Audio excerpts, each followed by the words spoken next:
Há 2000 anos, o apóstolo João descreveu um engano que influenciaria governantes da terra. Isto está escrito no livro de Apocalipse. Hoje, governos discutem fenômenos não humanos, pilotos relatam objetos impossíveis e parte da população já aceita a possibilidade de existir inteligências superiores. Estaria o mundo sendo preparado para interpretar o espiritual como extraterrestre? Se alguém dissesse há 20 anos que o governo dos Estados Unidos realizaria audiências públicas sobre inteligências não humanas, poucos acreditariam, mas isso aconteceu. Pilotos militares relataram objetos impossíveis. Vídeos foram divulgados. Oficiais começaram a falar publicamente. Denunciantes alegaram que programas secretos existiriam há décadas, e uma pergunta começou a ecoar pelo mundo: estamos diante do maior mistério da humanidade? Mas talvez essa não seja a pergunta correta, porque há quase 2000 anos, um homem isolado em uma ilha descreveu algo estranho, uma visão, seres capazes de influenciar governantes, sinais extraordinários, e um engano que alcançaria as nações da Terra. Coincidência ou preparação? E se o mundo estiver sendo preparado para interpretar algo espiritual como extraterrestre? Por décadas o tema foi tratado como ficção. OVNIs eram associados a filmes, teorias e histórias improváveis. Mas algo começou a mudar. O governo dos Estados Unidos deixou de usar a expressão UFO ou OVNI. Em seu lugar, surgiu um novo termo, WAP, Fenômenos Anômalos Não Identificados. Uma mudança aparentemente simples, mas talvez profundamente simbólica, porque palavras moldam percepções. OVNI lembrava discos voadores. WAP soa técnico, institucional, científico. A pergunta deixou de ser motivo de piada e passou a ser tratada como um assunto de segurança nacional. Em 2017, reportagens começaram a expor algo surpreendente. Vídeos registrados por militares americanos mostravam objetos realizando movimentos considerados incomuns, sem asas, sem sistema de propulsão visível, mudanças bruscas de velocidade, movimentos difíceis de explicar. Entre os casos mais conhecidos estão o Tic Tac, o Gimbal e o Bullfast, casos analisados por militares e discutidos oficialmente. Para alguns, tecnologia secreta, para outros, fenômenos ainda desconhecidos. Mas um detalhe chamou a atenção. Pilotos treinados passaram a falar publicamente sobre aquilo que viram, então veio algo ainda maior. Em 2023, um ex-oficial de inteligência dos Estados Unidos fez alegações que repercutiram globalmente. Seu nome, David Grusch. Segundo ele, existiriam programas secretos de recuperação de tecnologia não humana, inclusive materiais e possíveis entidades biológicas. Estas afirmações são alegações feitas sob juramento. Elas não equivalem automaticamente à comprovação pública, mas também não foram ignoradas. Pela primeira vez, o assunto ganhou espaço diante do Congresso americano, algo que, anos atrás, pareceria impensável. Mas talvez exista uma pergunta ainda mais profunda. A questão não seja apenas o que são esses fenômenos, mas talvez a pergunta correta seja: por que esse tema está sendo normalizado agora? Por que governos passaram a discutir publicamente inteligências não humanas? Por que o assunto saiu das margens e entrou no centro do debate? Preparação? Mudança cultural? Ou apenas transparência?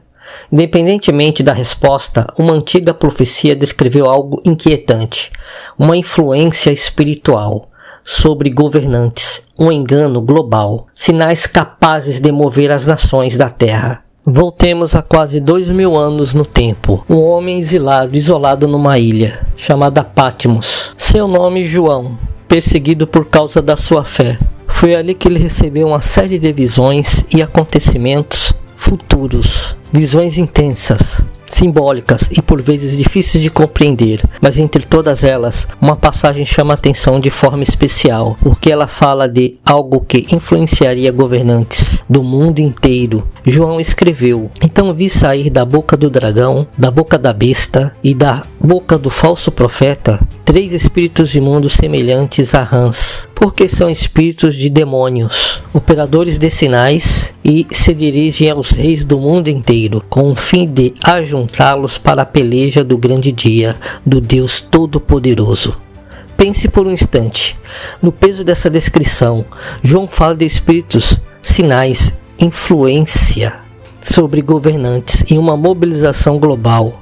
Existe um detalhe frequentemente ignorado nesse texto. João não disse eu vi rãs, ele disse semelhantes a rãs, ou seja, uma comparação, uma tentativa de descrever algo em comum, usando a linguagem e o repertório visual do primeiro século.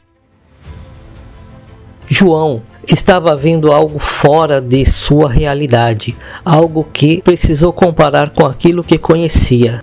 Ao longo da história, alguns estudiosos interpretam essa linguagem como um símbolo espiritual. Outros enxergaram uma representação do caráter impuro e enganoso desses espíritos. Mas existe também uma pergunta moderna que muitos passaram a fazer. E se João estivesse descrevendo algo visualmente estranho, impossível de explicar, com as palavras do seu tempo? Não estamos afirmando que João viu extraterrestres. O texto não diz isso, mas chama a atenção que, no imaginário moderno, certas descrições associadas a entidades não humanas incluem traços curiosamente comuns. Seres pequenos, aspectos anfíbios em alguns relatos, mãos de poucos dedos. Coincidência? Linguagem simbólica? Ou apenas uma comparação profética, ainda mal compreendida? O ponto central não é a aparência, o ponto central é outro.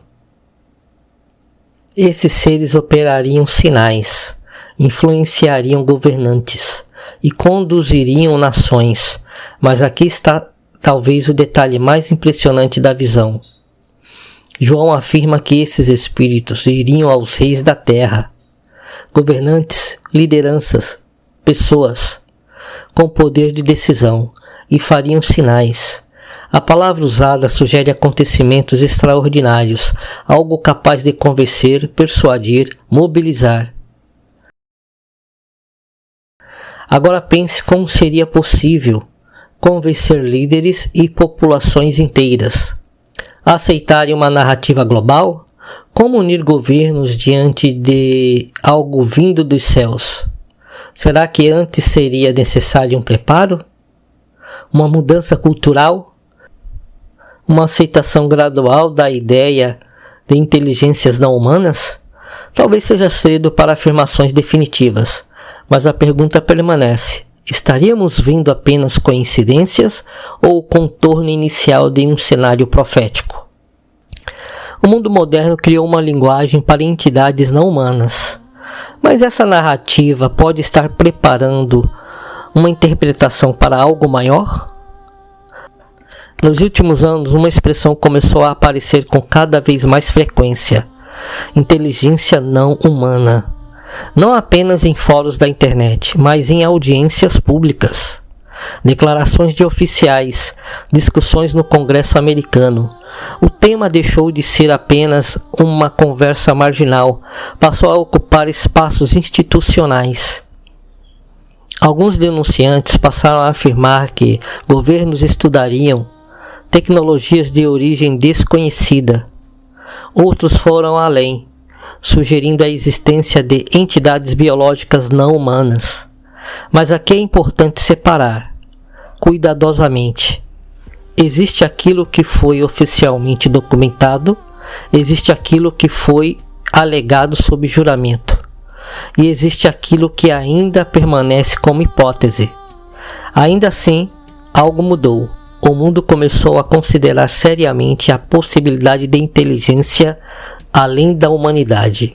Em relatos ufológicos, entrevistas e testemunhos de supostos encontros, algumas descrições aparecem repetidamente, não como prova científica, mas como padrões narrativos modernos. A primeira categoria é talvez a mais conhecida, os chamados Greys, pequenos, cabeça maior, olhos escuros, frequentemente associados à observação, experiências e tecnologia avançada.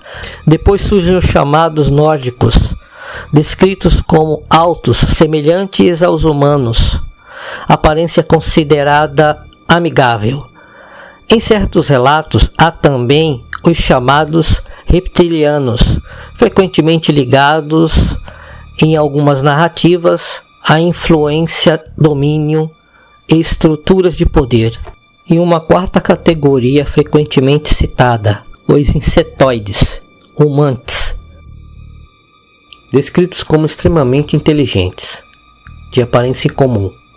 Tudo isso levanta uma pergunta inevitável: por que tantas descrições diferentes?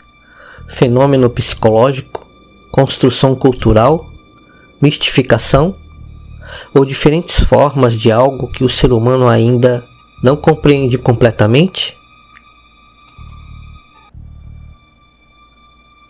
Mas existe uma outra perspectiva, muito mais antiga, muito anterior às narrativas modernas.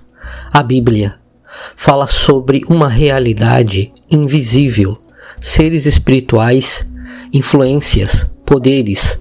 O apóstolo Paulo escreveu: porque não temos que lutar contra carne e sangue, mas contra principados, contra potestades, contra os dominadores deste mundo tenebroso. E se parte daquilo que hoje muitos interpretam como não humano estiver relacionado a algo espiritual, não necessariamente da forma simplista, como muitos imaginam, mas como um engano sofisticado, capaz de se apresentar de formas diferentes para diferentes épocas. Há 2000 anos, João descreveu algo espiritual, o mundo moderno, porém talvez interprete a mesma realidade através de outra linguagem. Pense por um momento, décadas de filmes, séries, narrativas sobre invasões, salvadores vindos do espaço, ameaças extraterrestres. Agora, audiências públicas, pilotos militares, governos discutindo inteligências não humanas. A ideia tornou-se progressivamente mais aceitável. Mas e se isso fizer parte de algo maior? E se estivermos assistindo a uma preparação gradual de mentalidade? Uma mudança cultural lenta, capaz de fazer a humanidade reinterpretar acontecimentos extraordinários sob uma nova narrativa?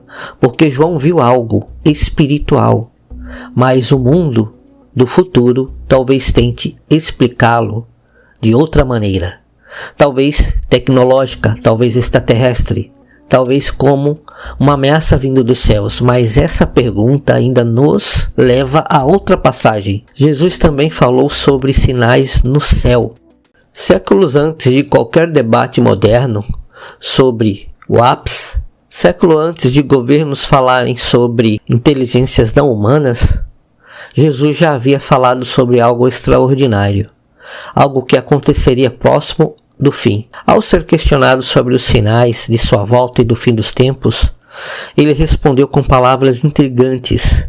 Jesus declarou: logo em seguida à tribulação daqueles dias, o sol escurecerá, a lua não dará sua claridade, as estrelas cairão do firmamento e os poderes dos céus serão abalados. Pense cuidadosamente nessa frase: os poderes dos céus serão abalados. Jesus não descreve normalidade, ele descreve perturbação, mudança, eventos extraordinários. Em outra passagem paralela, Jesus acrescenta um detalhe impressionante. Ele fala de angústia entre as nações. Pessoas perplexas, amedrontadas, sem saber como interpretar aquilo que estariam presenciando. Agora pare e pense, se acontecimentos extraordinários realmente ocorrerem nos céus, como o mundo irá interpretá-los? Milagre? Fenômeno astronômico? Manifestação espiritual? Ou uma ameaça vinda do espaço? Durante décadas, a cultura popular treinou o imaginário coletivo, invasões alienígenas, ameaças vindas dos céus, humanidade unida contra um inimigo externo. Coincidência? Talvez. Mas existe uma hipótese profética que merece reflexão. E se os acontecimentos descritos por Jesus forem reinterpretados sob outra narrativa? Uma linguagem tecnológica, extraterrestre, global, algo capaz de convencer populações inteiras. Mas Jesus continua. Após os sinais, algo ainda maior aconteceria.